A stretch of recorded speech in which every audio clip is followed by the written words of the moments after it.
ये जब भी भारत में आती है तो प्रधानमंत्री जाते हैं रिसीव करने, प्रधानमंत्री चले गए रिसीव करने और जहाज के बाहर खड़े हैं, उतर के आइएगा तो गदगद हो जाते हैं। तो टेक्टिस में तो मोदी जी को कोई नहीं हरा सकता। सोचिए इन सब की मेंटेलिटी चोटों को कश्मीर चाहिए। अरे यार तुम अपना बांग्लादेश याद करो, समझ में आएगी ना।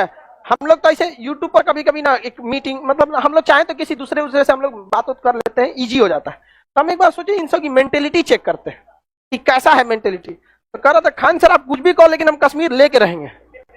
यार तुमको कैसे बताएं, हिजड़े कभी बाप नहीं बन सकते हैं। अब सपना देखना है तो देखो, मना थोड़े करेंगे। बताए हम लोग ट्रेन में जाते हैं तो 250 रुपया का चप्पल सीधाने रख के सोते हैं, ना तो पंखवा पे रख के बांध देते हैं लोग।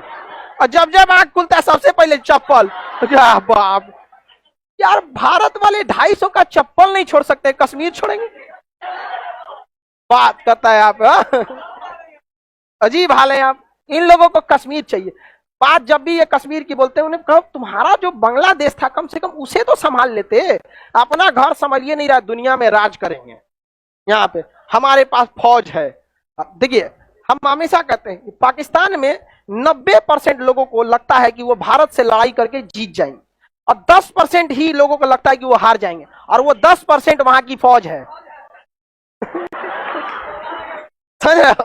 जो पाकिस्तानी समझ रहे, बस उसी को लगता है हम हार जाएंगे, बाकियों को लगता है जीत जाएंगे। तो 93,000 सरेंडर की हो, और ये इतना खाना खाया था सब 93,000 में कि हम लोग की चौथी पंचवर्षीय योजना फेल हो गई। 93,000 को खाना खिलाइएगा, औरच के खाता था सब एकदम दबा के। यहाँ पे वहां पे पता नहीं कौन कौन चीज का खाना खिलाता होगा सभी सबको। हम लोग का अनाज खत्म हो गया, बाद में इन सबको छोड़ा गया, ये जानवर सबको भगा, इसको यहाँ पे भगा दिया गया वहां पे। तो बांग्लादेश बन गया। आज बांग्लादेश देखिए बेहतरीन हो गया। और उस समय भारत का साथ दिया थे शेख मुजीबुर रहमान। पाकिस्तान ने शेख मुजीबुर रहमान की पूरी फैमिली को मरवा दिया। शेख मुजीबुर रहमान का बेटा, उनको सबको मरवा दिया आतंकवादियों को भेज के। बम फोड़ने में तो आगे रहता है सभी सब, समझ में नहीं गया, बम फेंक के आगे रहेगा।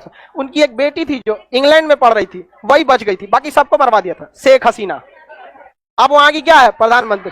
इसलिए जब भी भारत में आती है तो प्रधानमंत्री जाते हैं रिसीव करने, इसलिए कि देख बेटा देख देख, जिन्हें तुम मरवाया था आज भी बची हुए। बाकी कोई आता है तो मोदी जी घर में बैठा रहते हैं, बाकी जाता है लोग ले आने एयरपोर्ट पे, चलिए मोदी जी बुलाए।